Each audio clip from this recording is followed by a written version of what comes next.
ไปดีพี่น้องมื้อนี้สิพามาเฮ็ดแจ่วบองสูตรเสียงขวางเด้อพี่น้อง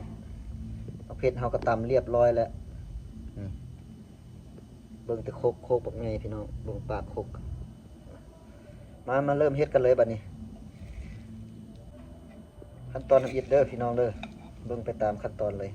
อันนี้แม่นกระเทียมที่ว่าเฮาคั่วแล้วเฮาเอากระเทียมใส่ก่อนใส่ปริมาณพอเหมาะเนาะใส่มักใส่หลายก็ใส่อันนี้บ่อาจใส่พอดีกันเลยนี่เลยกระเทียมที่เฮาใส่มันกระเทียมทางเสียงขวางเด้อกระเทียมน้อยเนาะเฮาจะบ่ใส่กระเทียมเวียดเพราะว่ามันจะบ่หอมเท่ากระเทียมน้อยทางเหนือเฮาเนาะอันนี้มันเกลือเด้อพี่น้องถือว่าขั้นตอนปรุงนี่นะแม่นเฮากะเอาปริมาณตามมักเลยเนาะใครมักแบบใดก็ใส่แบบนั้นเลยใส่เกลือเด้อนี่เกลือแล้วบัดนี้เราก็ใส่แป้งนัวแจ่วบองนี่เราต้องเฮ็ดรสชาติเข้มข้นนิดนึงเพื่อมันแซ่บเวลาเรากินกับข้าวมันเป็นเค็มๆนัวๆหอมๆแซ่บๆเราจะใส่ซ้ำนี้เนาะ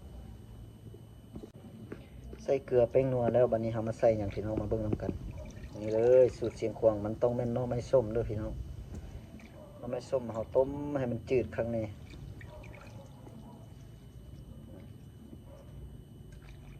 มักน้อยก็ใส่น้อยมักหลายก็ใส่หลายเด้อหน่อไม้ส้มนี้ถือว่าหน่อไม้ส้มปีนี้เลยเราเฮ็ดหอมดีพี่น้องเลยเส้นน้อยๆบางๆ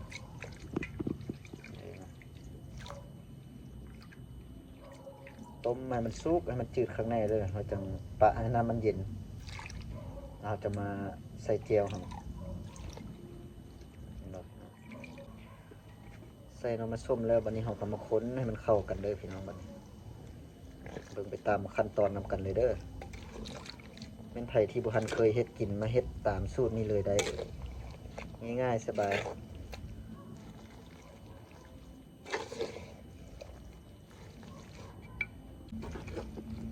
ใส่น้ำมันส้มพอแล้วบัดนี้เราก็มาตำบัดนี้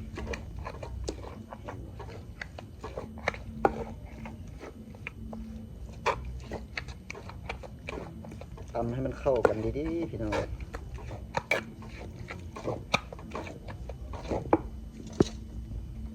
ทำให้เข้ากันเลยดีละเอียดแบบนี้เด้อพี่น้องเบิ่งเนื้อนี่เบิ่งเนื้อมันเนาะนี่ดิเนื้อมันประมาณนี้แล้วมันได้แล้วบัดนี้เบิ่งเนื้อเด้อ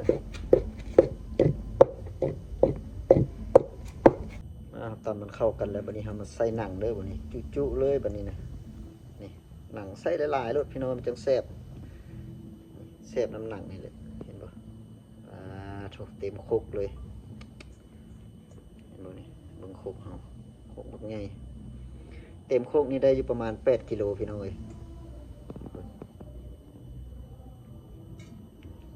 ใส่หนังแล้วบัดนี้เขาก็มาใส่ในอย่างนี้มากๆนี่ใส่หลายๆรสให้มากขึ้นก็ใส่หลาย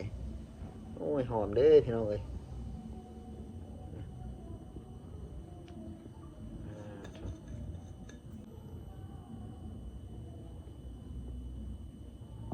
ใส่หนังใส่มากๆแล้วบัดนี้เขาก็มาค้นให้มันเข้ากันพี่น้องนี่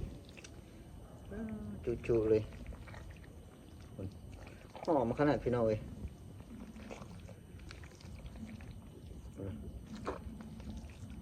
ทั้งเห็ดทั้งกลืนน้ำลายไปพร้อมเลยนี่ไปโจใส่ข้าวเด้นี่ใส่ส้มผักกินกับปิ้งซีนปิ้งปลาดุกสุดยอดเลยพี่น้องเอ้ยแจ่วบองสูตรนี้นะเป็นไผจากเห็ดกินลองเห็ดได้เด้อ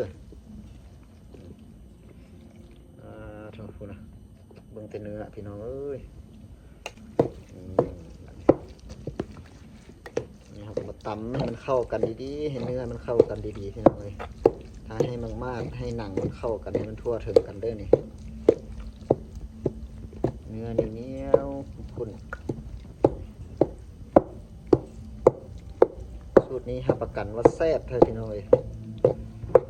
มะเผ็ดเราก็ใส่มะเผ็ดใหญ่เด้อมะเผ็ดใหญ่โดยเฉพาะเลยเราบ่ใส่มะเผ็ดน้อย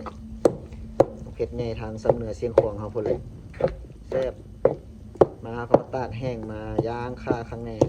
ให้มันหอมแล้วเราก็มาตำเนื้อหอมบุบๆเนาะตำเอา รเบิ่งคลิปจบแล้วแมันเฮ็ดกินได้เลยพี่น้องเอ้ยพุ่นน่ะเบิ่งเนื้อสอนเด้โอเคบัดนี้นะ